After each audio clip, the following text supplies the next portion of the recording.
you ready? Call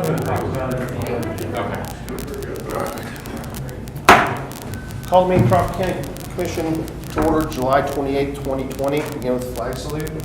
I pledge Allegiance to the flag of the United States of America and to the republic for which it stands, one nation, under God, indivisible, with liberty and justice for all. Had a chance to look over the previous meeting minutes. Any changes? Mr. Chairman, I'll move we accept the minutes from the previous meeting. Second. Aye. Moving on, signing the motions. Yes, we have several motions from the last meeting to sign. The first motion is 20-300, that the consent agenda be approved.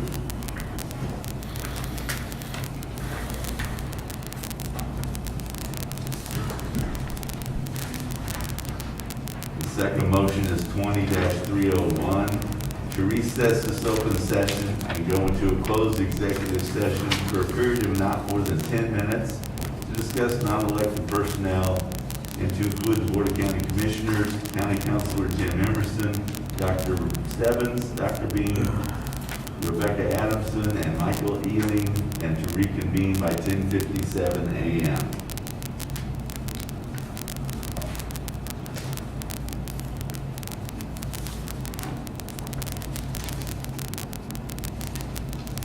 The next motion is 20-302, to approve the business and not-for-profit plan as recommended by the Crawford County Recovery Task Force.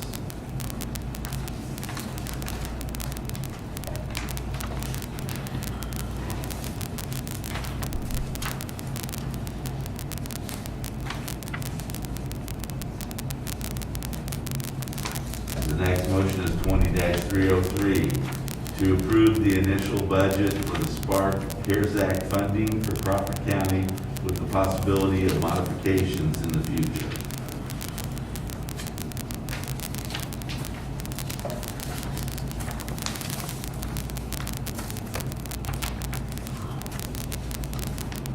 And the last motion is 20-304, to approve the Crawford County CDBG CB grant program parameters.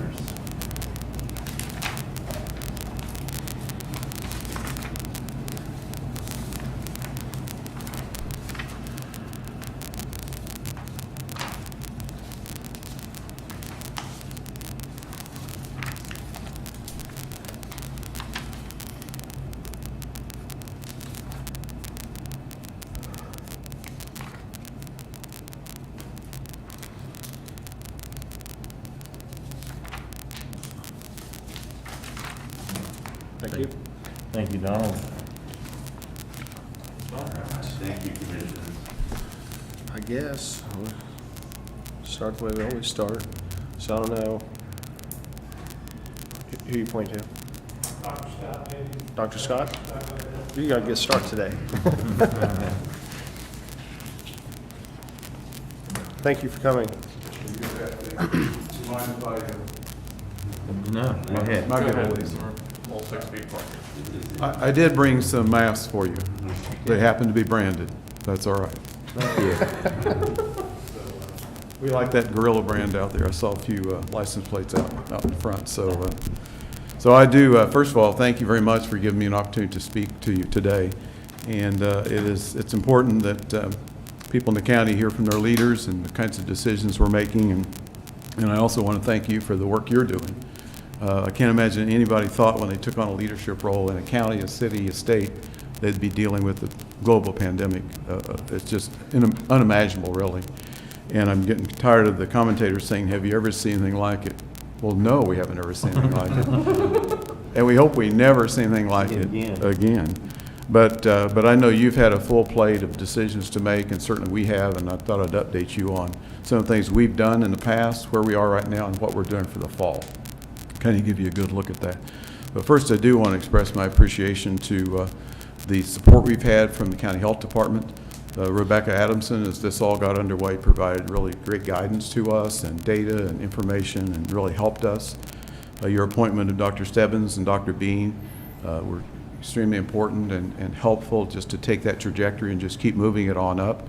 And I think that Rebecca really started great line of communication between the university and the health department, and Dr. Bean and Dr. Stebbin have continued that, and really appreciative of that. So those decisions you make on a given day, they play out in very, very important ways throughout the county, so I do want to say thanks. As we began to realize what the scope of the pandemic, we basically began to focus on three things, and not unlike what you're focusing on. Number one would be the health and safety of our students, faculty, staff, as well as our community. We're very aware we reside within a community, and our decisions impact the community. Secondly, we said we've got to be very consistent, very clear, and have a sustainable and sustained communications plan. So we put out daily updates for probably 4.5 months. We put out daily updates, decisions we've made, concerns we have, articles we want people to take a look at, really providing guidance to our faculty and staff as to how we're responding. And thirdly, we thought it was extremely important that we keep in front of us, how do we continue to help our students move forward? So as we disbanded in the spring, we couldn't just say, we'll go home, it's over. How do we help them graduate? How do we help them complete the degree they're seeking, the minors they want, the emphasis areas? So we kept that at the forefront. So it's those three things that we have really focused on as we've moved through this. And if you think back to March, which if you can, it's really not that long ago in the scheme of things, but so much has happened. It just seems like forever ago. But on March 13th, we basically sent our students home. And that was a week before spring break. And we sent them home, and we had our faculty begin to train and learn and do all kinds of modifications to their instruction to move learning online. We called it alternate delivery, but basically it was online. And so they were off that week, and then the next week was spring break. And what really drove that decision was our concern about sending all those students, 6,000 students, to Florida, to Mexico, to wherever, Padre Island, and then having them come back to the community. That was our biggest concern. And so we made the decision, like a lot of other institutions, and to move online. Our faculty did a great job with that. They responded in an extraordinary way. We thought we'd have a lot of complaints from students and concerns expressed about what happened. We've had very few of those because I think people had worked it out. They knew the scope of this issue was enormous, and people doing the best they could to respond. As we reached the summer school time, we decided we couldn't do summer school in face-to-face methods, so we did summer school online, and that was a success. We had a modest drop in enrollment, but it wasn't more than we expected, and it wasn't very large. Prior to those announcements, we also restricted travel. We put a hiring freeze in place. We suspended as much spending as we could possibly suspend, and any spending we were involved in needed to be focused on how do we respond to the pandemic, acquiring laptops and computers and building better Wi-Fi systems. We extended our Wi-Fi into parking lots. We've never done that before, but we found that some students needed to drive to the campus, sit in a parking lot, access our Wi-Fi. So we've invested in doing that. This morning we had people out looking at the Oval, figuring out how we could put access points in the Oval. Again, the purpose would be to spread out. But that's how we've tried to focus our decisions on spending. We also rolled out decision after decision on policy and as I mentioned, travel, on masks and the wearing of masks. In early June, we knew that the community wanted access to our baseball fields, to the track, and those kinds of facilities and resources we have. So early June, we opened that up and made those available. And I don't know if you know this or not, but there have been quite a few baseball tournaments operating in Pittsburgh over the last few weeks, and we think that's been important to the community. It really doesn't do anything for us, but it's a good thing for the community. So it's not like it's an investment that we make for Pittsburgh State, it's an investment we make for the community, for the county. We also canceled all of our summer camps. And you might think, well, that's not that big a deal. Well, we would have had 5,000 high school, middle school, elementary school kids on our campus this past summer that we didn't have. We do team camps in football, team camps in basketball and volleyball and softball and baseball, robotics camps, and the list just goes on. And those are so important because those are part of our pipeline for enrollments. Those kids see what Pittsburgh State's like. They feel the hospitality of the campus, they see the quality of the facilities and the excellence of the faculty, and they think, that's where I want to go to school. And those decisions can be made early on. And for 5,000 students to not be here, that's pretty tough. It also means mom and dad weren't here delivering them, and the girlfriends and the boyfriends weren't here, and the team coaches and the athletic trainers. So really, you're talking about thousands and thousands of people that didn't come to Pittsburgh and to Crawford Crawford County this summer that would have come otherwise. July 8th was a painful day, and you know we canceled the farm show. That was painful to do. Sean Nacarado and his team really led a great effort to bring that to our campus. We also took a run at the Chiefs training camp. Good thing we didn't get it. It wouldn't have been here anyway. It'd been a ton of work to get ready for it. But we were ready for the farm show, but just with the surge of the infections, just could not pull that off. And kudos to all the folks, not just with our group, but across the county that cooperated. Evergy came in and did a lot of work for us. Our own physical plant did a lot of work, and just a lot of effort there. The good news is we've got a 6-year contract, and there will be a time after this pandemic, and we'll line up and have a great farm show on the campus of Pittsburg State University. And I do like to note, we don't have an ag program. Again, it's just one of those things that's so good for this county and so good for this community that we want to be involved in it. So we're excited about having that next year. Decisions that we've made up to this point, we feel like have been on target.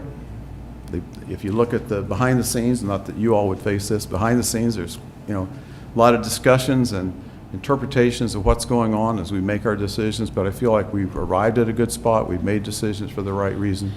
We've also, as I mentioned earlier, always have an eye for the community and the county and the region beyond the county.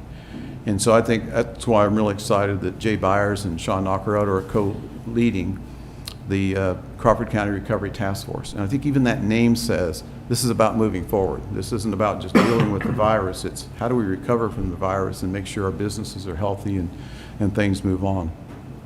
But University Strategic Initiatives, which is their operation downtown at Block 22, they've helped businesses secure millions of dollars of capital through the PPP program, delivered hundreds of hours of assistance to over 200 businesses, and they worked with 2 local firms to create some products in the plexiglass space and also with masks that you see here, that they really ramped those efforts up very quickly. But we were in the middle of that, and that's what we do. That's what that group is about. We're really proud of their efforts.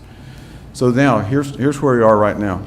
On July 20th, we threw the doors back open. Until then, we'd had everybody teleworking who could work from home. Our tradespeople, our maintenance, our custodial, they were all working on campus, grounds crew and so on. Well, on July 20th, we said we have got to get back underway. And I'll be honest with you, I drove that. We needed to get the doors open. We needed to show that if a restaurant can operate, we can operate. We can. And it's been good for us. It was painful initially because we all work in our masks and we're sitting social distancing and people are nervous about getting the virus, and they should be. But we've made it work. And we needed to do that before the students got here. We needed to know how we were going to operate and get a comfort level with how we were going to operate in the midst of the pandemic.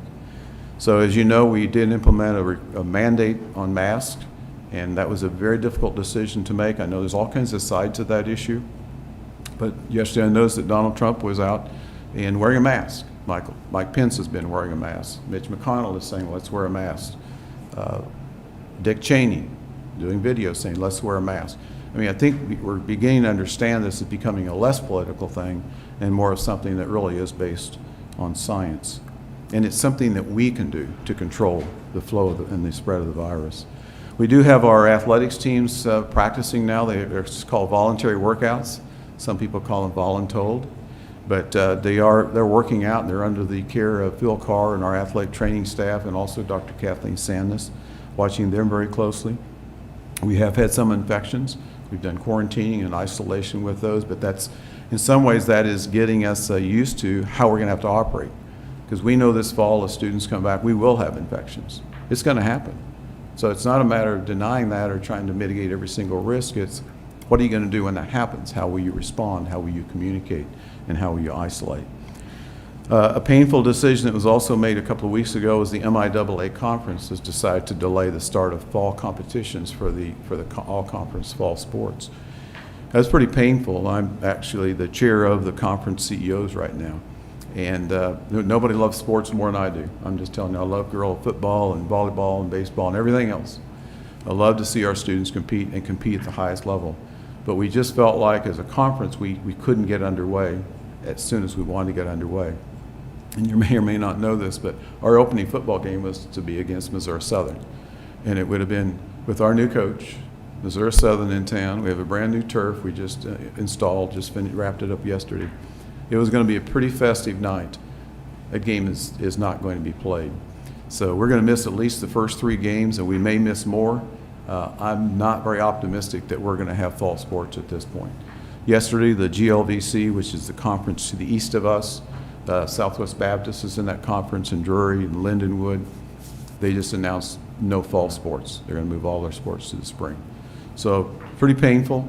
And when you think about Pittsburgh State and our integration into the community and the community's passion for us and affinity for us, a lot of that does connect through sport. It just does. People don't buy our shirts and wear our gear because of a particular academic program, generally. They do it because of the Gorillas and the Gorilla mascot and what the Gorillas mean and the success we've had over the years. So pretty difficult decision, but one of many difficult decisions we've made. So basically the current status is we've got to learn to live with it.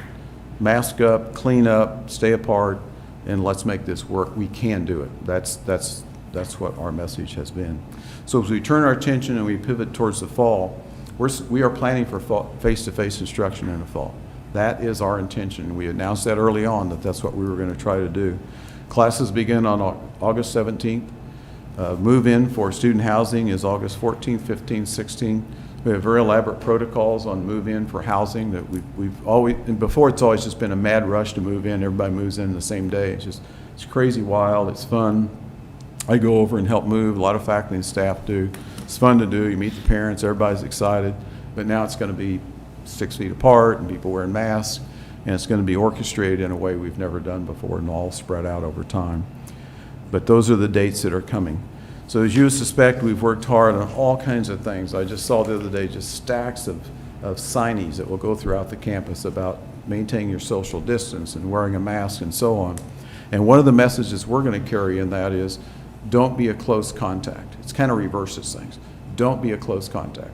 So if the health department finds there's somebody's been infected and they start going back and finding out who's been around that person, if you've never been around somebody in the last 14 days without a mask within 6 feet, you're not a close contact.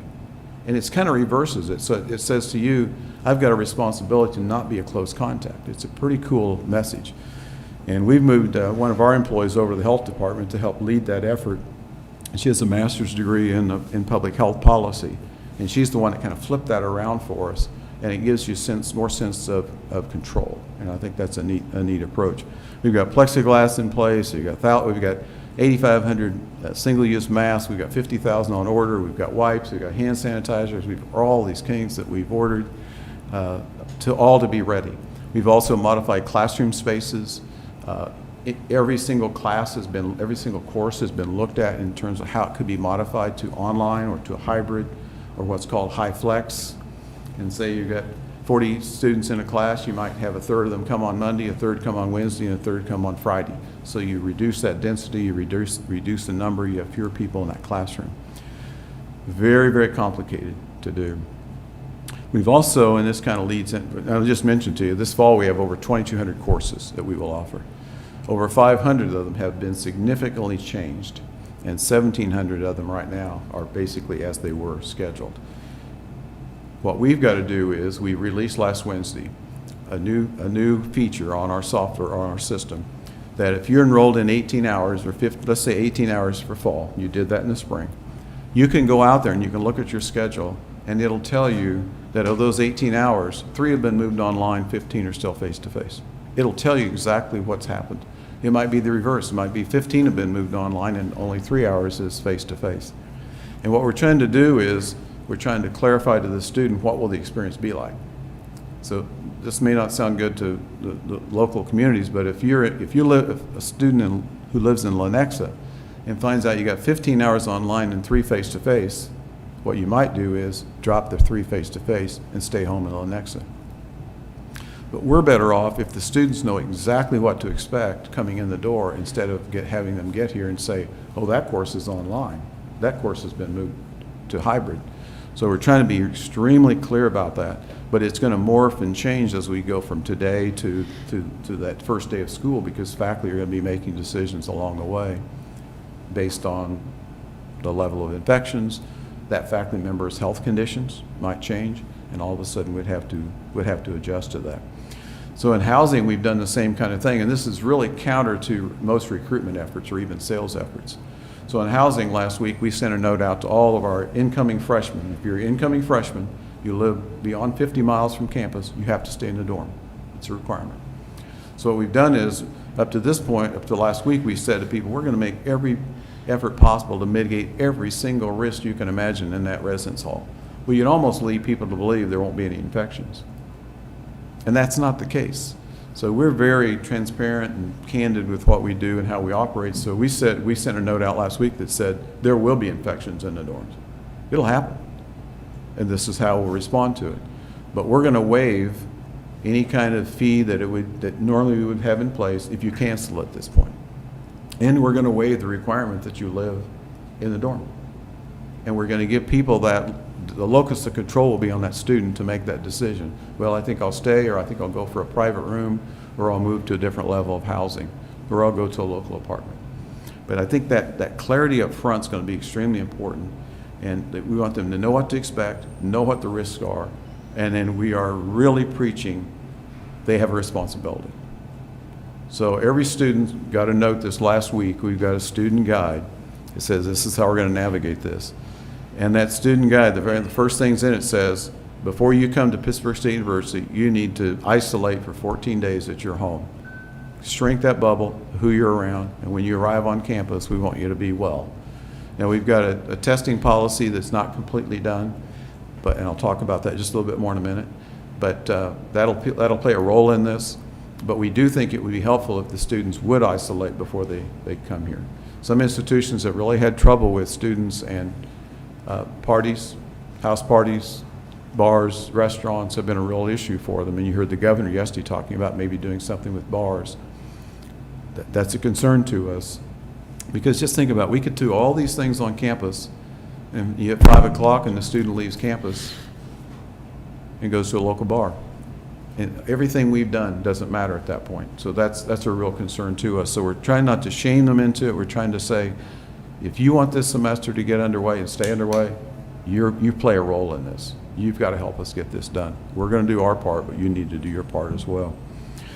On the testing front, as I mentioned, we're pretty close to getting that finalized, and this is where I want to compliment Dr. Stebbins again. He's been a tremendous partner to us to help us get to the right spot. And this is really complicated because it's not just the science. There's political dimensions to this. There's the public's perception of it. There's the parents' perception. There's just a lot in play. And what I love is when you run into something and you figure it all out, at the end of the day, it's nice that the relationships that work that out are stronger. And that's what I see happening. Dr. Sandus, our medical director, and Dr. Stebbins and Dr. Bean, we're just strengthening that relationship as we go along, even though we're dealing with very difficult things and a lot of unknowns. So kudos to him. I really do appreciate that work. And then finally, I just mentioned, we talked mainly about the health piece of this and the health risk of all this and mitigating the risk, but there's a financial element to this pandemic that can't be ignored. You are faced with a substantial amount of money coming to your county, our county, to mitigate the problems that are out there and the costs that we're all incurring. At the same time, you may see a loss of revenue. So you got some money over here, but you're really going to have some shortage over here. And we're seeing that as well. There's going to be some emergency funding, but we are likely to, like every other institution in the country, have fewer enrollments. Less enrollment, less revenue. What about the state? The state budget, the state revenue is getting hammered. $1.3 billion shortfall this coming year. We think this year we might eke by, but FY22 we've already been told to prepare for a 10% cut on top of some dollars we lost this year that were replaced. So serious, it's $5 million. It's $5 million altogether on that hit alone. You may have seen the University of Kansas announced a $120 million shortfall on their revenue side going into next year. I mean, some of these numbers are just absolutely devastating. Some people might say, well, it's about time higher ed got a little leaner. Well, if we get any leaner, we'll just be bones, because over the last 4 years, we've taken about $8 million out of our budget. We have 100 fewer employees now than we had 3 years ago. Those are real numbers, and it has a real impact on this community and on this county and on this region. So I wanted to give you a heads up on that. We're going to do everything we can to navigate the financial side. We started the pandemic financially sound, certainly. We've got reserves. But boy, they're going to go in a hurry, and reserves can only be used one time. So it's clearly your consideration for the request we'll submit on the Spark funding will be incredibly important to us and really make a difference for us as we go into the fall. So we say something pretty often besides once a gorilla, always a gorilla. We also say, this is our mission, to provide transformational experiences for our students in our community. And there's not a lot of institutions that say, and our community. But that's what we believe in. You could hear it throughout my remarks, that our decisions are not made in a vacuum. They're made with the sense that we're a part of a very important community that helps us on a regular basis, depends on us on a regular basis, and we love that relationship. So that's where we are. It's a pretty good look where we are, and I'll be glad to stand for any questions you might have. I don't have any questions. I appreciate you Yeah. sharing what you've done. I really do agree with don't be a close contact. I think that's, that hits the nail right on the head. We're not used to that. We're used to grabbing each other and hugging. Right. I think you actually answered most of my questions. I did have one. You mentioned testing. What do you anticipate that looking like coming in? I'd rather not say the specifics right now, because I think Monday, Dr. Stebbins and Dr. Sandus are going to meet, isn't that right? Yes. Is that right? I think they're going to work on finalizing that, so I'm going to not get ahead of that. But I will say this, I feel very good about where that's headed and the approach we're going to take. And I think people will feel good about the approach. I think it's a really good match of the science and the pragmatic sense of what we can get done and what's appropriate. So, but you'll hear more about that. Just like we were pretty careful as we studied the mask requirement until we were ready to launch that. And so I just defer a little bit, if you don't mind, on that. Of course. And then as far as, this is kind of a question I think on everybody's mind, particularly in schools, is going forward, do you have an idea of the thresholds that you're going to be looking at for changing delivery of instruction? Yeah, that is a really good question.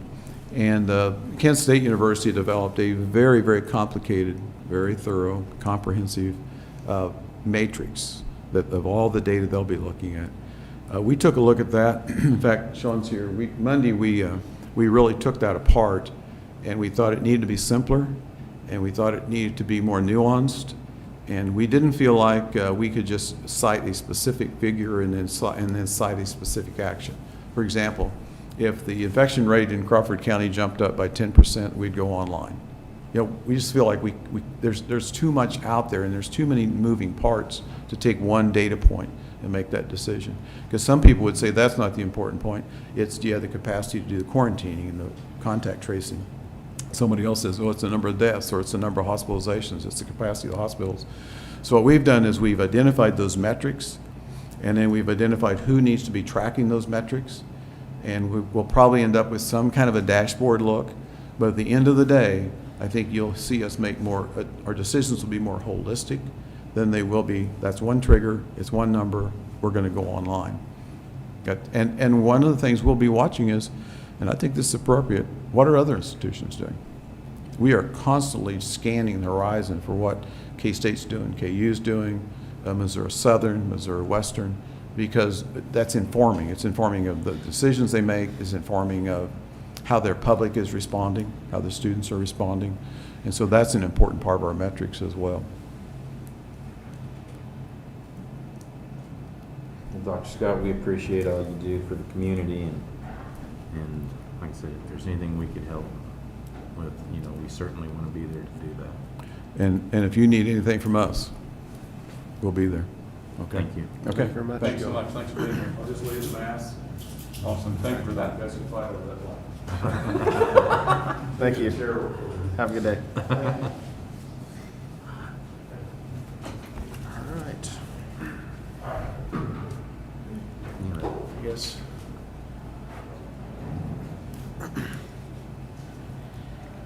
Good morning. Good morning, Commissioners. He's going to be a hard act to follow. He presents very well. Exactly right. I will start with some of the university stuff in that,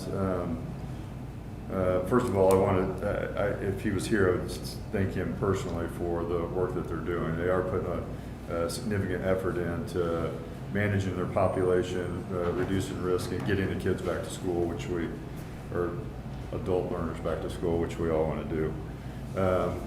They have been open and collaborative with us in the health department and the health officers in looking at the risk and mitigation, and we are working through the testing policy.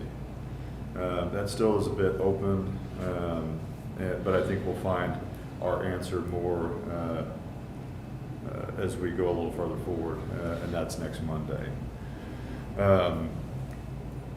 As far as the metrics, his answer was perfect. As far as the college, with respect to change in programming, what are the key identifiers? We are saying the same thing to all of the schools within the county.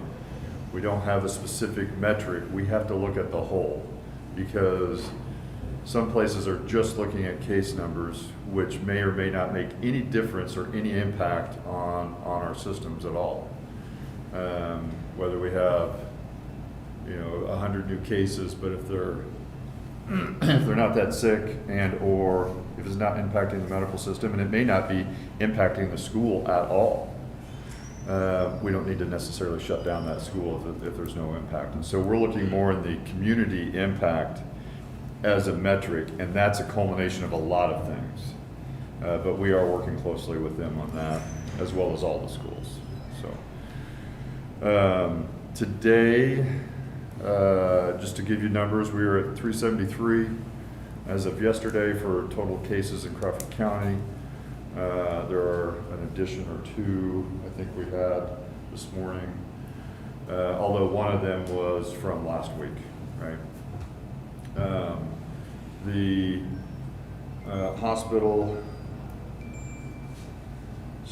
The hospital has 3 positives and 4 persons under investigation currently, with 1 on the ventilator.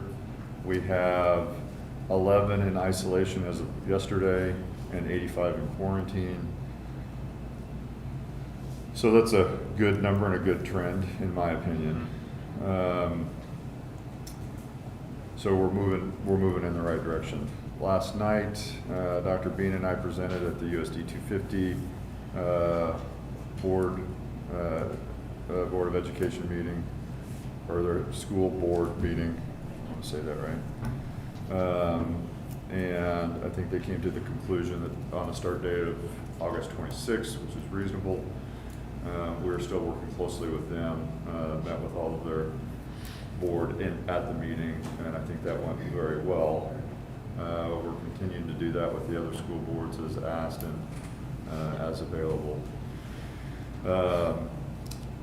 Don't have a lot of other significant current issues. I did want to bring before you our Crawford County return to school, the recommendations for the school administration, which you should have a list. And Jim, I will need your help on this here in a minute. Yeah. So Executive Order 2059 from the governor put out the information regarding their idea of masking and return to school components, including social distancing, temperature checks, masking, etc. That was based on statewide data, and we agree with the statewide data. Although Crawford County is slightly different, that is an executive order that cannot be changed except for at the commissioner level, from my understanding.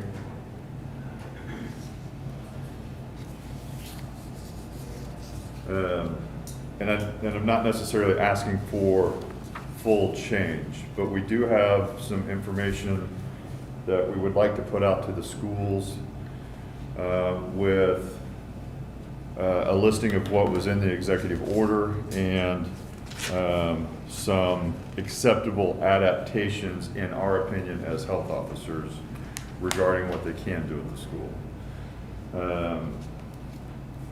We are not asking necessarily for you to not adopt that order, but we are asking you to consider the acceptable alternatives, potentially based on our current data, with the understanding that we may change that. That's a hard place to be, right? Because we're looking at data today,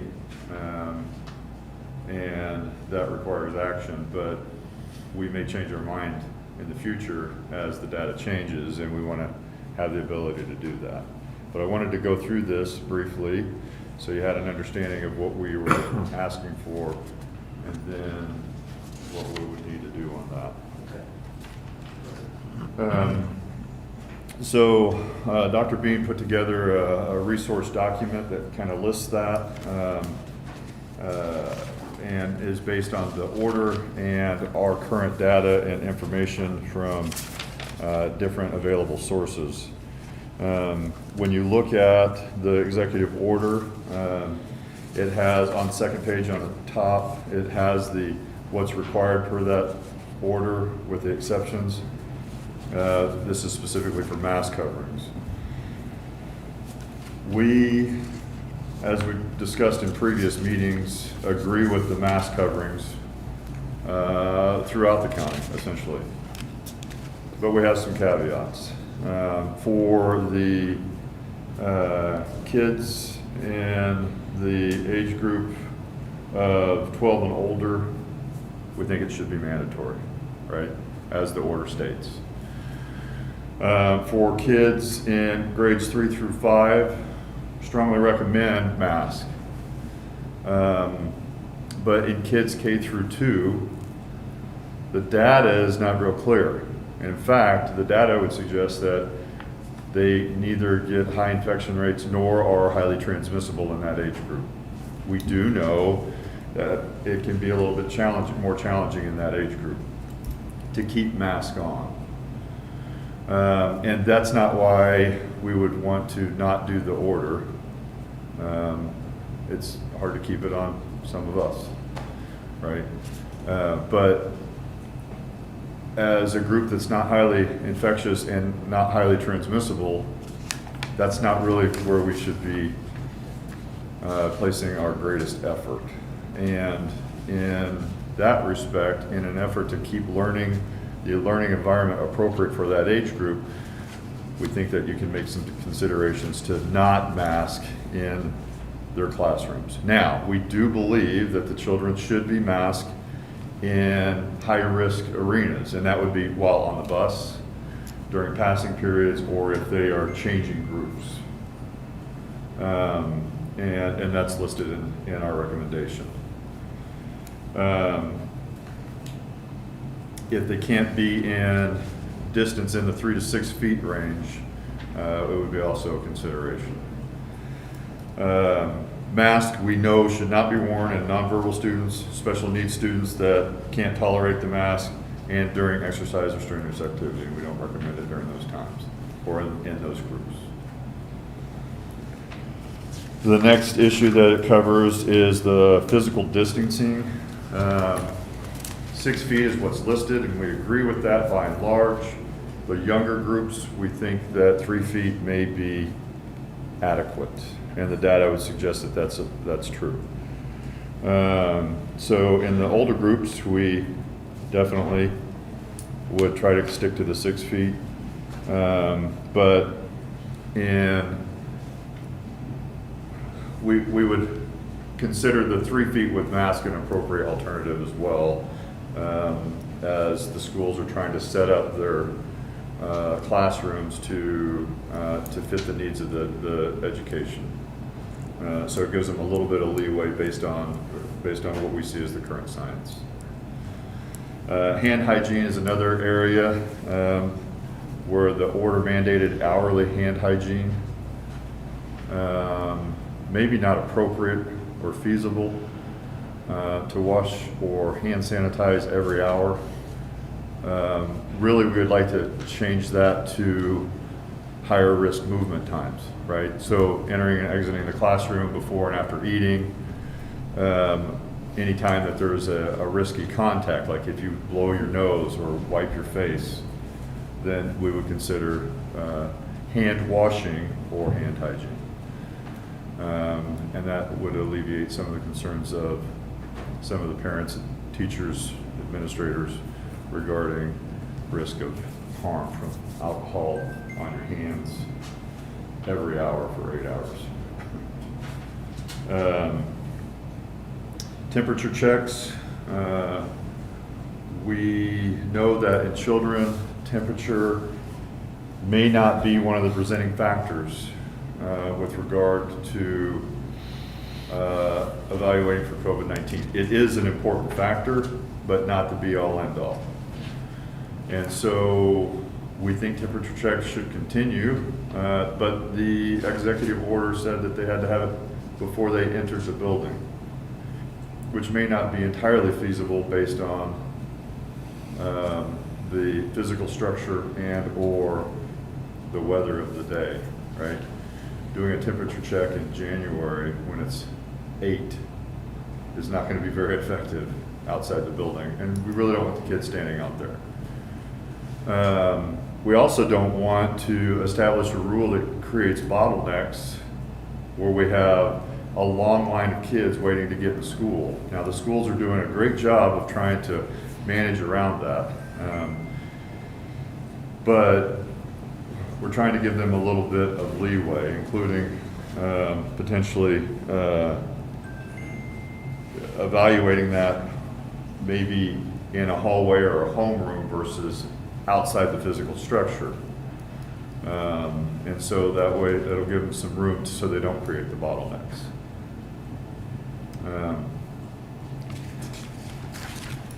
And that's really the main changes. The last page is the references regarding this document.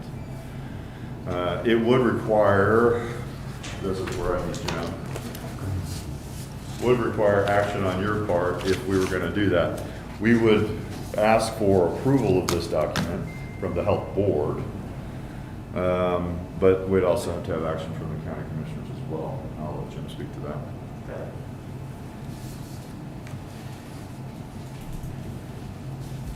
So as you know, there's a framework for the county commissioners and Board of Health to overturn an executive order. And that was included in the newer legislation that was passed. There's been some discussion about whether or not this executive order can be, I guess, amended, overturned.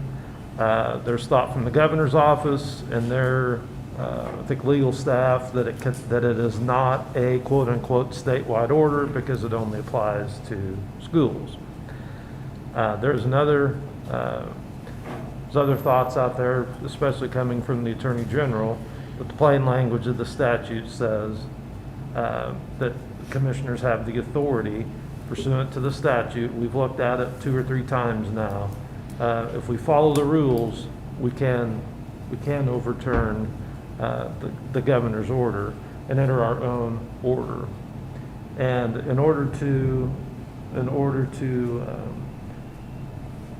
bring forth some of the ideas that are listed in the discussion that we had with Dr. Stebbins, we would need an order, our own order, that would be in conflict with the governor's order. I think this is an excellent basis for an order. We'd need some language making it an order, but I think the language is here that basically goes through the governor's order and would put our own information in instead. So I think, my opinion is we can do it.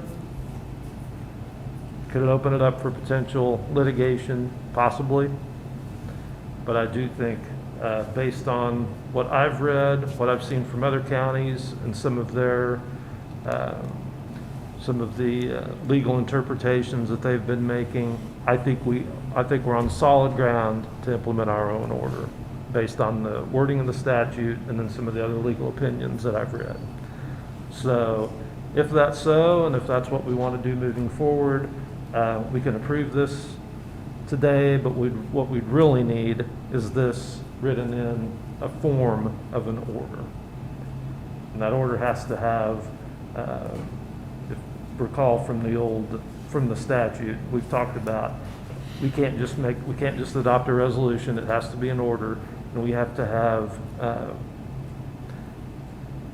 we have to have the appropriate knowledge from our local health officers. We have to have findings from the commission and appropriate review by the local health officer. And if both of those are adequate, we can issue the order and move on. And I think we're on solid ground as long as we follow what that statute says. And I think it's easily done with what we have in front of us. We are not significantly deviating from the order No. at all.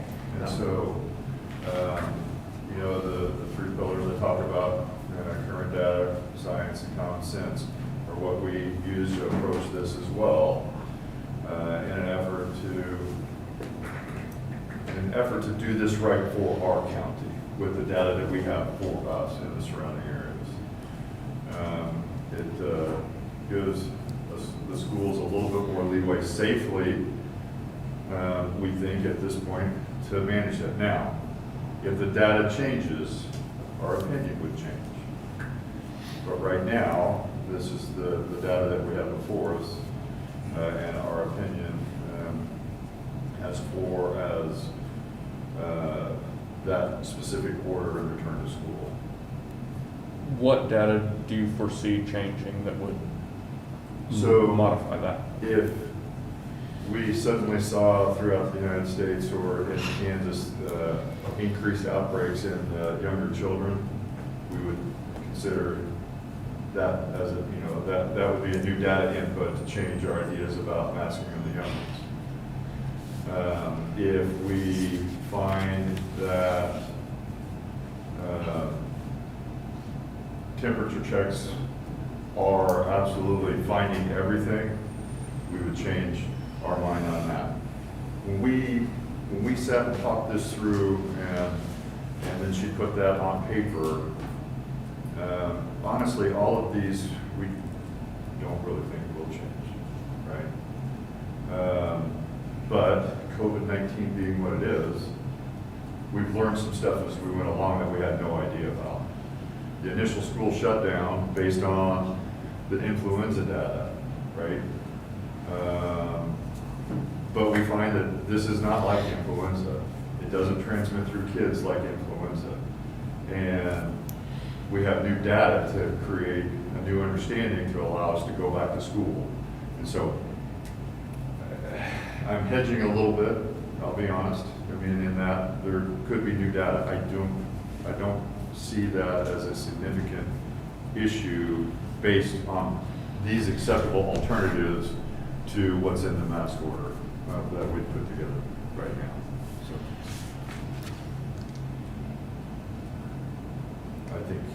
I think this will allow the schools to function in appropriately, safely, and have some acceptable alternatives to an otherwise rigid order that was based on state population versus county population. Has this been made aware to all our schools and?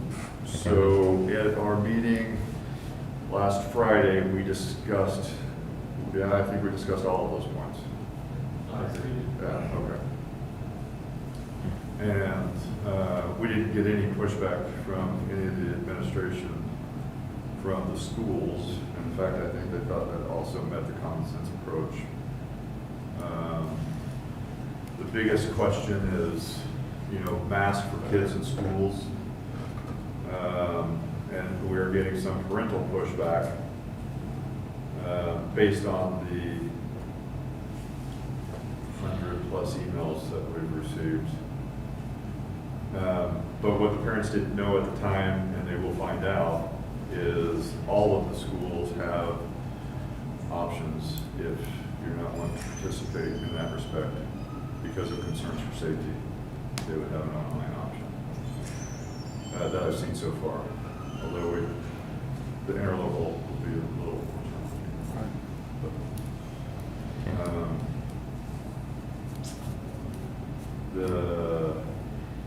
think this will meet their needs, it'll meet our needs, it'll meet the county, safety needs overall. Okay. Questions? The only question I guess I have is for the mandatory face mask, is there a possibility of the health department, whoever provide training, proper training of face masks wearing to students? Because I see that as a concern. Is there a possibility of us facilitating proper training for wearing face masks of students that are required to wear them? Or is that going to fall within the district's realm to make sure they're wearing them properly? So I guess making sure that they're over the mouth and nose, or? Just how they put them on, how they take them off, what they do. Adults don't know how to do it. Sure. I'm assuming the students don't.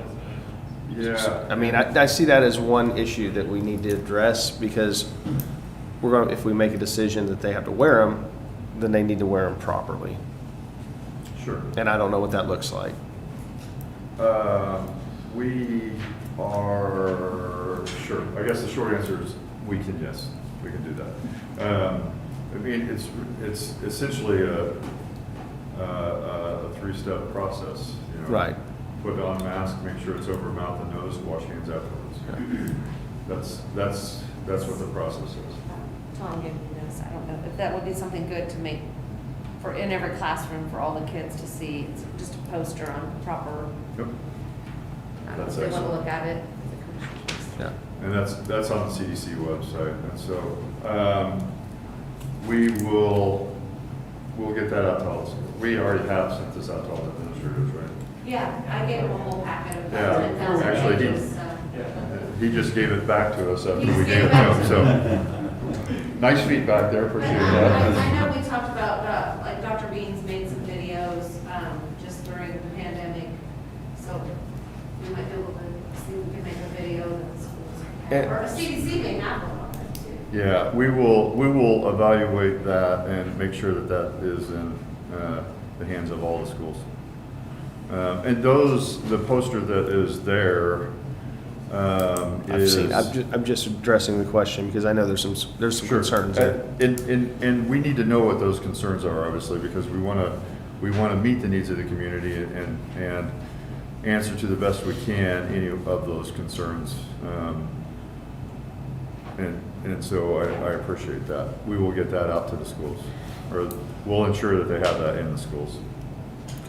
We will be, Dr. Bean and I, with the health department, will be doing health inspection for all of the schools prior to opening.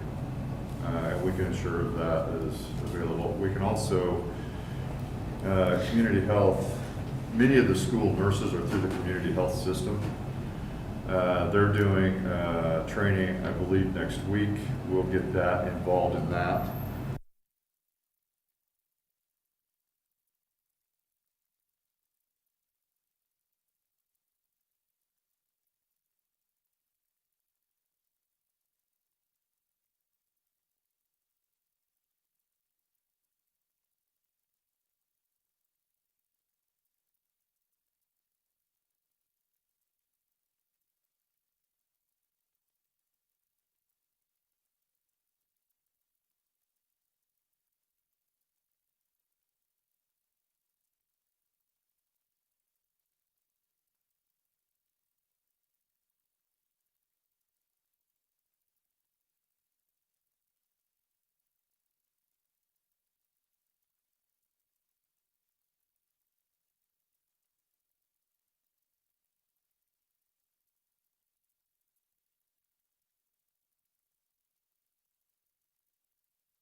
Randy, you have anything to add?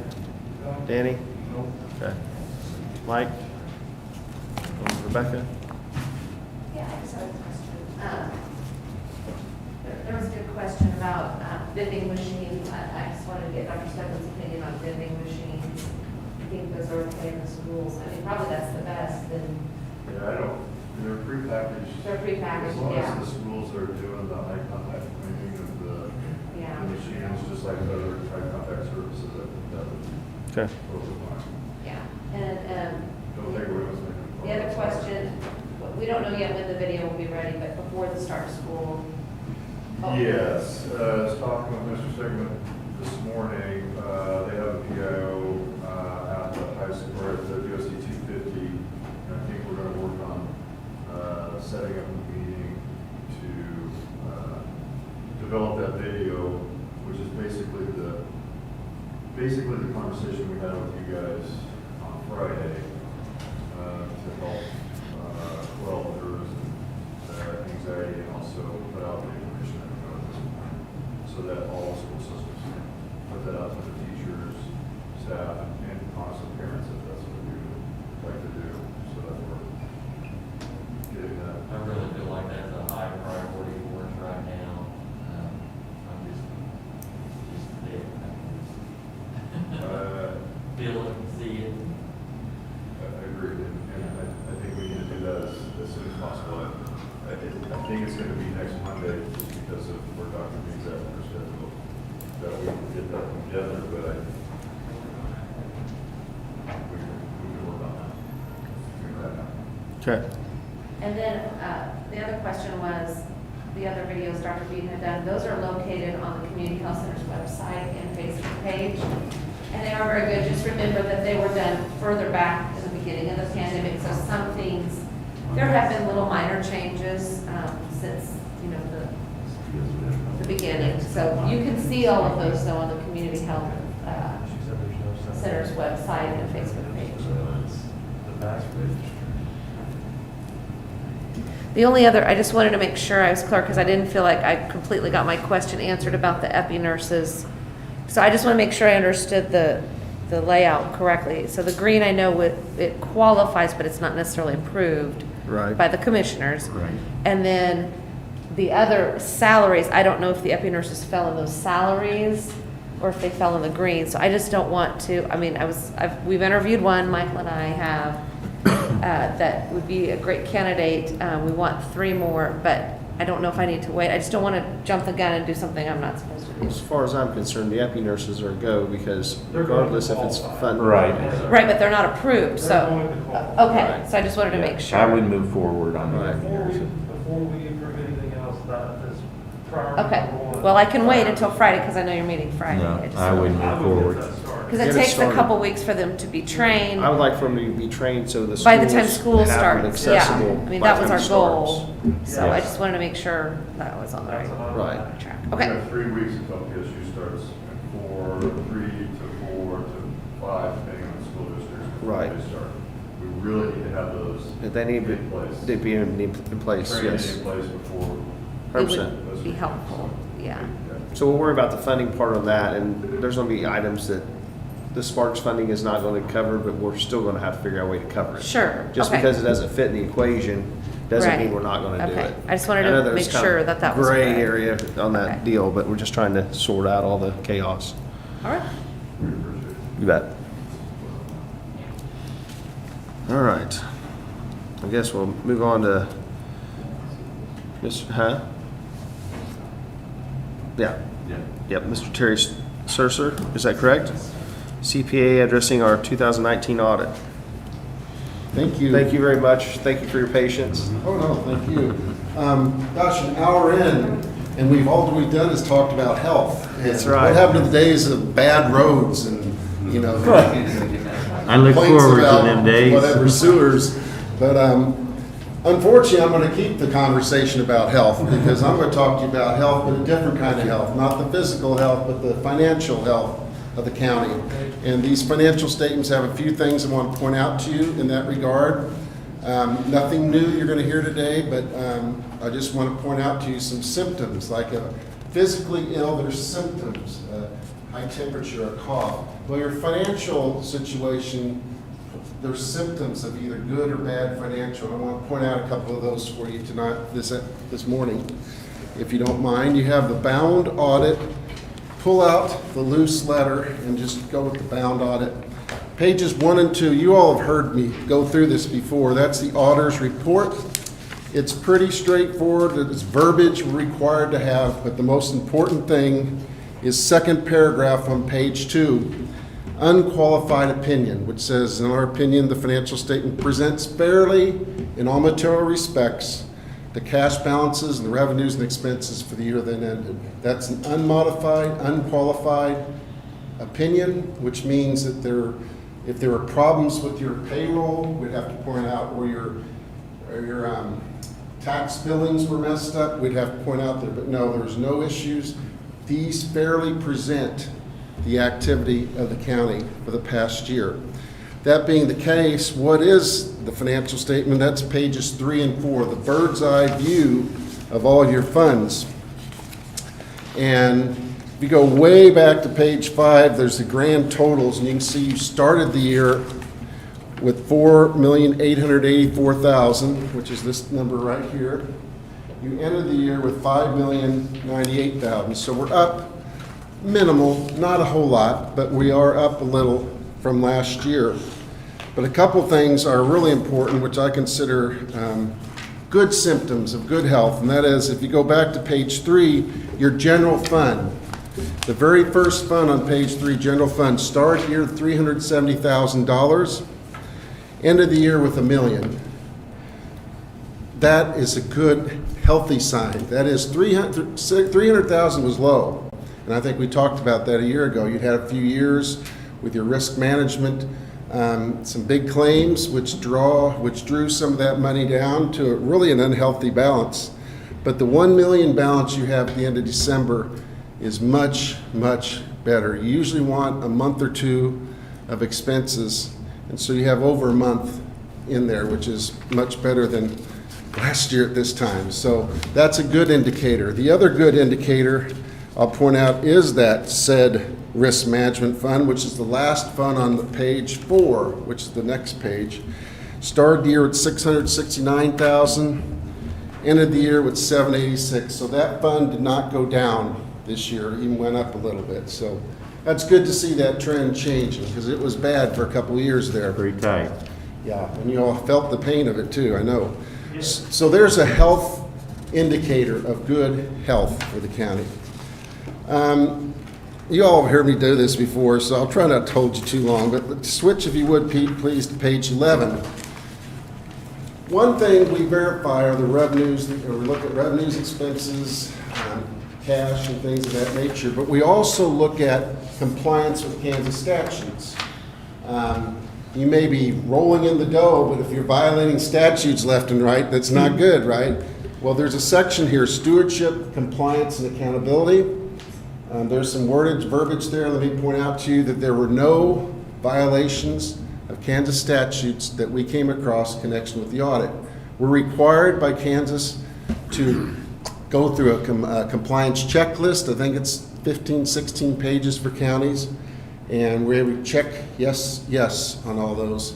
So no violations of Kansas statutes. That is not a given.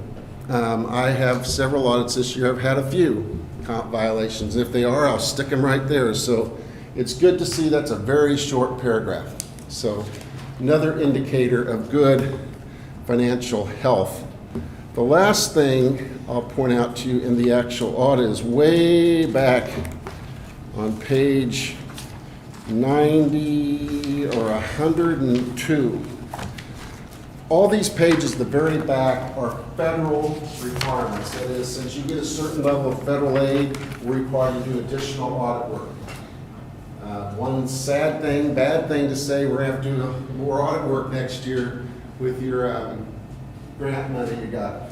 And that's going to be a lot. There's a lot of money coming through the county. We're going to have to look at to make sure that that's being spent properly. Did you hire somebody to manage that for you? We did. Yeah, that's what Bourbon did. I figured you guys did too. Yep. Same folks. Yeah, same, yeah. Which is a good idea. This is something you don't want to get in trouble with and do something wrong, and so it's a good idea that you hired someone to do that. But that's going to require us to look at next year. Obviously, that's a lot of money going through. But there's a section I asked you to go back to page 100. There's a whole 100 and 101. There's issues, findings and question costs. Well, I could go through each section with you, but let me just tell you, there were no findings or question costs with federal funds.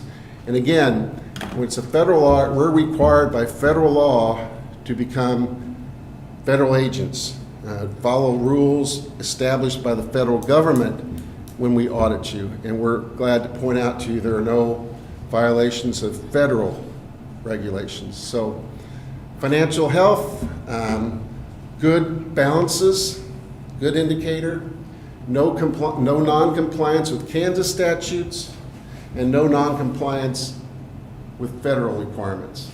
And again, I want to point out to you, I think it's been the case every year I've done the audit for you guys. It's not a given. I have cases where there are findings, and it's a credit to you that you don't have those this year. And so that is the good news from this year's audit. The bad news is something, if you'll go back to page, and this will make you go way back again, and I'm not going to tell you something you don't know, but if you go back to page 19.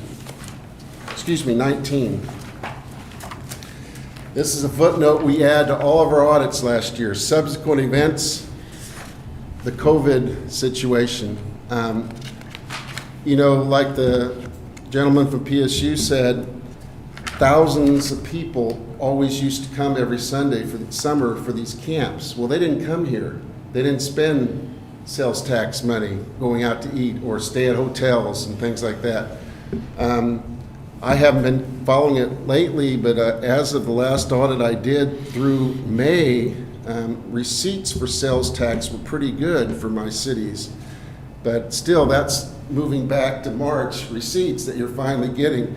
I imagine the next month or two, you surely will see sales tax down. You would think. Casino revenues are going to be down because they were closed. So that's the dark cloud. Yes? We actually Are up. Our July sales tax is at 233,000 again, so we have not yet seen. That doesn't make sense, does it? No. Why doesn't that? We have not seen that. Well, I hope it doesn't, and I hope it doesn't. Now, I do think maybe some people here may have some more delinquencies this year with sales, with property taxes. People that, Lord knows, they have a lot of people laid off and things, but that's just pointing out, that's kind of the dark, when we were doing the audit, in December, there was no indication of this, right? Unless you follow the obscure news from China, but this is 7 months later from December of 19, so we'll see what effect that has for 2020. Hopefully it won't be too bad for you, but so that's the news for you. Clean audit, good health bill, even though there's the clouds out there that may be forming on the horizon with this 2020. Any questions about the bound audit? You maybe haven't had a chance to see it yet, but if you go to loose letter, my phone number's on the bottom of page 1. If you want to call me with any questions, feel free to do so. The loose letter, if you had last year's letter, put it side by side, it'd be the same thing. I'm required to give you in writing certain communications about internal controls. If there was a material weakness, I'd have to tell you. There were no material weaknesses. If there was an issue with disagreements with management, management being the clerk or the treasurer, or instances where they weren't being cooperative when I did the audit, I'm required to tell you that. In this letter, I do tell you that there were none, but I have to actually tell you in writing, there were no disagreements, there were no uncooperativeness. So this is pure form letter that I give you every year. There's nothing in this you really need to address, but I have to give it to you in writing. So unless you have any more questions, I'll end yet another talk about health of the county. I'm good. Terry, I guess everything you've told us today is good news, and Just kind of wanted to hear you say that one more It's time. good news after July. I wondered how your sales tax are coming in, because you thought you'd be seeing it by now, but certainly, these 1,000 people spent money. They did, used Right. to. Maybe, I hear alcohol tax may be up. Some people said alcohol sales are booming, I don't know. Well, I think you have a lot of people that didn't travel either, and their summer vacations were spent here on Well, summer. that's true, that's a lot true. So the offset, where they take it somewhere else, we're seeing the gain here because they've been stuck here. Well, good then, let's hope that continues. I hope so. Well, thank you very much for your time. Thank you for your Thank you. patience. We'll do this week. Yeah. Thank you. Thank you. Okay.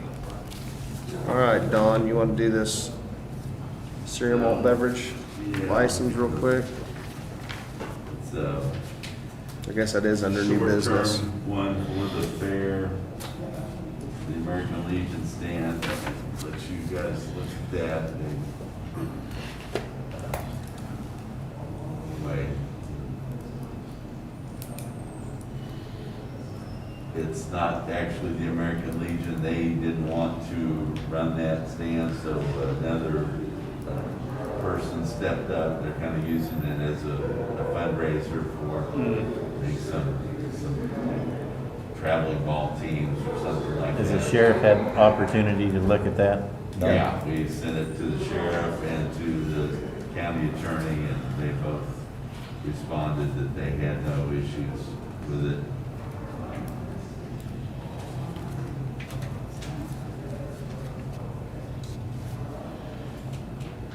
Who's it for? I looked, I don't know. Individual.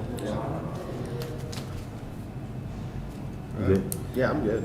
If there's no questions, I move we grant the cereal malt beverage license, authorizing the chair to sign. Second. All right. Sign that. Thank you. Any other new business, Don? I just might add for the primary election, which will, a week from today is the actual date of the election, August the 4th, but today is the last day we're supposed to be able to receive advance ballot requests by mail and mail those out. We still got, I didn't see what the mail was like today. Yesterday, we had several requests in the mail, probably, I don't know, over 100, I'm sure, and got those out the door. Anyway, after the election on the 4th, we have planned we'll have to have one of those audits that we audit a couple of precincts in the county, their election day results, and we'll have a group come in to review the Secretary of State's office on the even year elections. They pick out what precincts you audit. On the odd year elections, city and school, we had to do our own selections. They don't do that. So we'll get the names of those precincts Tuesday night after the election, after 7 o'clock. They'll email us like what precincts they picked for us at random to what races we need to audit in those precincts. And we plan on doing that the 6th on Thursday. And then we have to have that done at least 48 hours prior to the final canvass. But we had scheduled that, we thought we would have that on the 11th, basically the Tuesday, a week after the election, clean up all the any provisional ballots and things like that, and get it all squared away. So just kind of wanted to let you know what the schedule was, and we have to announce that, and we'll put it out on our announcements, what dates our audit is, what date our canvas is going to be, so that the public is aware of those as well. So anyway, that's all I had. Do you guys have any questions about that? Nope. I don't think so. That's All all I had. Okay. Jim, new business? Just, I'd like to request an executive session for the end of the meeting with the commissioners, myself, and I thought Rebecca was going to be involved, but she may have left. So the commissioners and myself for non-elected personnel for 15 minutes regarding our applications for the public information officer. Okay. And that's all I have for new business. All right. Tom? Might bring up under new business, Jim, we had mentioned earlier during the audit, the casino. How are we doing with that? I haven't seen a figure lately as to what funds we've received last couple of months from the casino. As far as the casino? Yes.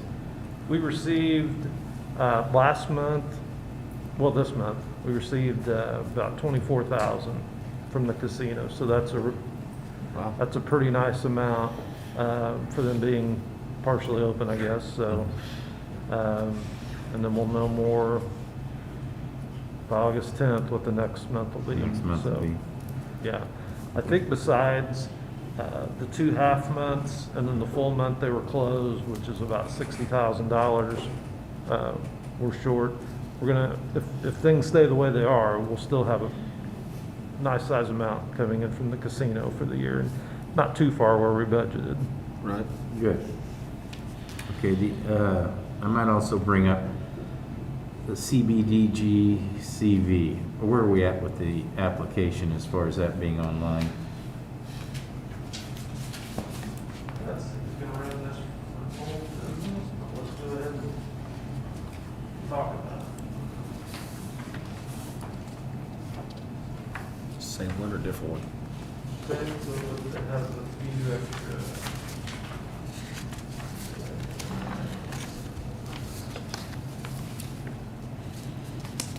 First, I want to say, for people that are looking for, we have 2 projects we have going on just for the public. We have the Spark money that we've talked about quite a bit. That application is now online. You can go to CarterCountyKansas.org. You can scroll down. It's just a little bit down from the main page, and there's a whole section on Spark. The Spark project, you can look for information, or you can submit your application right there on the county website. So the CDBG CV, we were going to look today at getting the application finalized, approved, and then put out on the website, and we can also send them to people if they'd like it. But we thought we'd get it out on the website today. That was the goal. I've had people ask about it. So people are getting confused a little bit on which one's which, but we'll have them in 2 separate spots on our county website, and we'll also be able to send that out to people.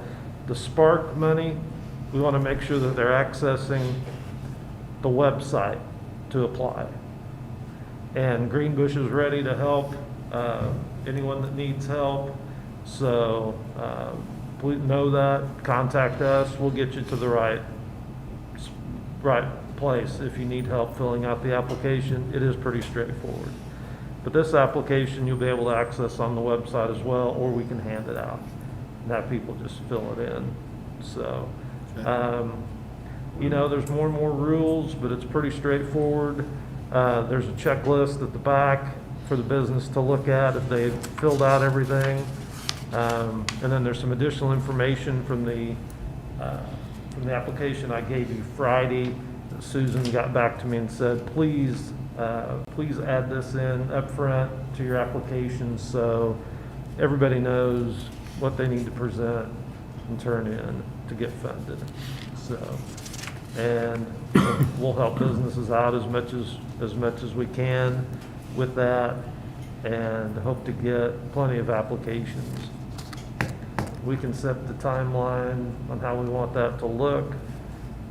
If we want to give 2 or 3 weeks.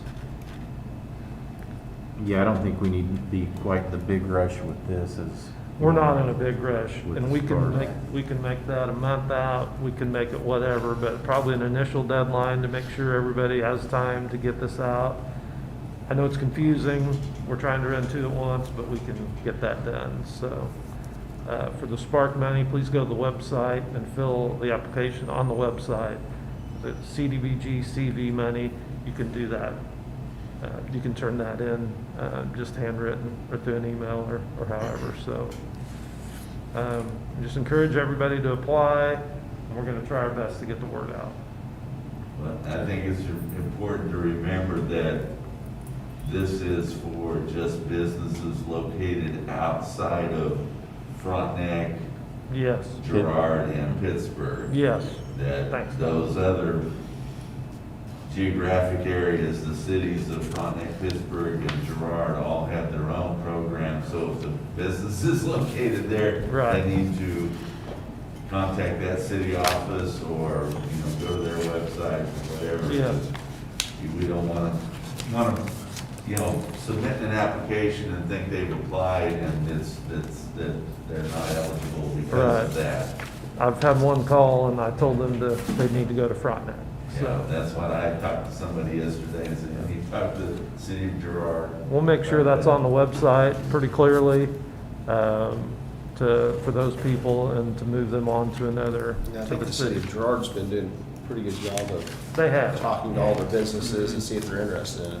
right, they They talked to have. some that they didn't realize were not within the city limits that didn't qualify. Oh, yeah. So, We want everybody to get in there if they can. right. All right. So if it's okay, we'll get that out up Do we need today. a Yeah. motion on that? Yes, let's go ahead and make a motion and then if we want to run it open it up for 3 weeks or a month, I'm good with that. Do you want that in the motion? Yes. Okay. End of August, deadline end of August 31st. Yeah, that's Okay. fine. Mr. Chairman, I move we grant the CDBG CV application and look at a possible deadline of August 31st. August 31st. Second. Aye. And if we don't have the applications, we've got a year on Right. this. I think they'd like half of it spent by half of the year, but we'll have plenty of Okay. applications for that. We've got a lot of time on that. We have almost no time on the other. Yep. So I think August 6th is the Spark. We'd like to have everything in by August 6th. Give Greenbush time to get those in the proper categories. And then I'm planning on either the 12th or the 13th, probably being out at Greenbush to submit into the portal because I told them for at least the first round, I want to be out with them to get that in and make sure it's in. Right. So, but I think we're trending in the right direction on the county. As far as county reimbursements and requests, thanks to Greenbush, and I think we'll have plenty of applications, so. All right. Yeah. All right, Cool. That's all I have, Mr. Chair. Okay, Jeremy? I do not have any new business. The only thing I'd like to add, and I guess it's kind of old business, but since we're talking about that, really looking into the second round of funding and seeing if there's some of that, when we prioritize shifting it, because there's some of those expenses that fit that second round. And if we're short on funds, I'd rather try to do that.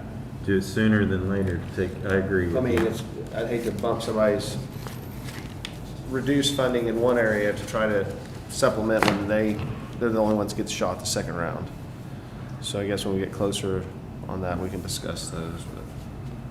I think that, I sent you out the email that had those webinars this week, one's tomorrow, and then one's Friday, right at 10 o'clock. They shifted it from the afternoon to 10 in the morning, but I think they're gonna get into more details on that second round as they keep moving down the pike. But yeah, you're gonna get to a point where you almost have to figure out what you're gonna allow for our program here versus, Right. What they could possibly get the still may second not round. know yeah. totally what's gonna happen in round two. That's all I had. Old business, Don? one thing I might add, we got like, all our numbers to Crocan for telephones, extensions, you know, things like that. And I know I think they're kind of backlogged on some projects. I might reach out and touch base with Justin and just see where we're at on that. But I wanted Okay. to know that they kind of said, yeah, we're wanting to go forward. We need, I think it was, I don't know, 72 phones or something like that. And we tried to make sure we covered the basement and, you know, the zoning conference room and places that aren't necessarily somebody's office there. To make sure we've got, you know, this side room over here, things like that, where we need to have a connection, but it's not necessarily, you know, somebody's dedicated phone. But anyway, we're trying to keep moving forward with that. Are they gonna assist us with this situation here too? Yeah, Okay. we put in for whatever they have, you know. That's fine. I just- We want this upgraded, yeah. Functional. I'm not sure Please. what there is, but Yes. somebody there should be able to show us. That's fine, I just wanna make sure we don't forget about it, 'cause we Yeah. may need it. We want, Anything else? that's it. Jim? Tom? No, sir. Jeremy? Don, you mentioned the advanced ballots for the primary. How is the physical part of that going? What do you mean, how, or? I mean, there's gonna be an in-person primary, right? Polling places and that kind of thing. Oh, yeah, we are gonna have, I mean, we don't generally have as much for the primary in-person voting. Of course, our office has been doing that ongoing, but we're gonna have Friday and Saturday at the Homer Cold Center in Pittsburgh, from 9 to 6, I think, on Friday, and 9 to 5 on Saturday. That's besides, you know, our office here, that's really all the advanced in-person voting we're gonna do. We'll have a lot more for the general. I mean, that's where we see a lot more activity and you know, it's hard, you realize that this is kind of an election for the parties to narrow out, winnow out their candidates and stuff. And, I mean, we want to get everybody out there to vote, but there's a lot of people who don't, for one reason or another, either don't care about the party choices and weighing in on that, or, you know, don't want to affiliate with a party. So, we try to save most of our resources for the general election. So anyway, yeah, we'll have, we got Friday and Saturday at the Homer Cold Center, so we're gonna have a press release in the paper to try to end, we're putting it out on our Facebook pages and stuff like that. But yeah, we will be there. Somebody will, not necessarily me, but. Okay. I think that was all I had for old business. Okay. And then we are gonna do that work session budget-wise after the meeting today. Was that the plan? Okay. I just verifying that. All right, so 15 minutes executive session under non-elected personnel over the PIO position. 3 commissioners and council. Second. All right.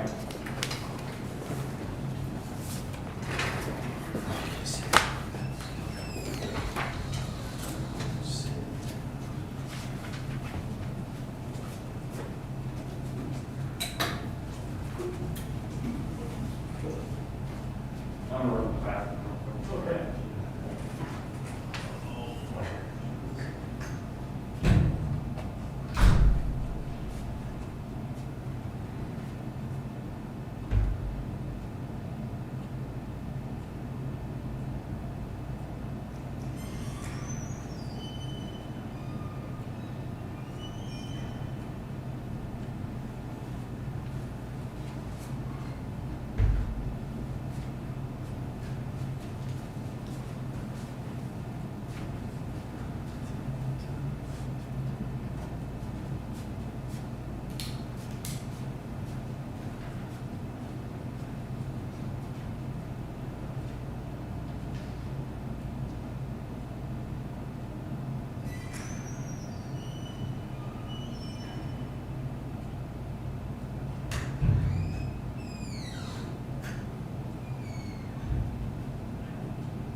ballot applications that we get tomorrow that are postmarked today, are we gonna process those? I don't know, I wanna say no.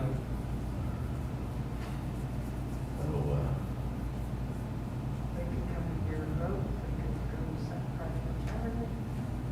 I mean, will we contact them then, let them know they're not gonna get one in the mail? Well, I don't know what we're supposed to I do. mean, cause that, I mean, in order for them to think they need to come in here, then, You have to call them. yeah. Let's see, tomorrow. I don't know how the mail's been working on that. I mean, getting them back. You know whether to tell Yeah. the process it if we get it, if it's postmarked today. I mean, probably should postmark today. Okay. You want me to go ahead and announce are you gonna try to set that up for Friday, or go ahead and announce it? If it doesn't happen, it doesn't happen, a work session? Will that be during a work session in the morning? Or, I mean, what do you call, it's not a work session, I guess, conducting interviews? We can have an interview start at 8:30. 8:30? Start Okay. at 8:30. So we'll actually start the meeting. Okay. That makes sense. All right, so under future business, and that'll be, what, 31st? Right. On July 31st, we'll start the meeting 8:30 and then go into executive session to conduct interviews for the PIO position. And then return to the regular meeting. Will the regular meeting, I mean, I know it's a meeting, but 10 is a target goal, start at 10. Regular meeting start at 10 following that. Also on July 31st, there's a fence viewing at 1 p.m. located at the 400 South block of 270th Street. All commissioners will be in attendance. August 7th, 10 a.m. public hearing to vacate a platted street in Katy addition into Dunkirk. Under announcements, August 4th, 2020 primary election day. Polls will be open from 7 a.m. to 7 p.m. The courthouse in Girard is open to the public from 8 a.m. to 4 p.m. starting June 1st, 2020 until further notice. The motor vehicle office at the Judicial Center in Pittsburgh will remain closed, but residents may use the drop box at the security desk at the Judicial Center for motor vehicle and tax payments to be processed at the courthouse.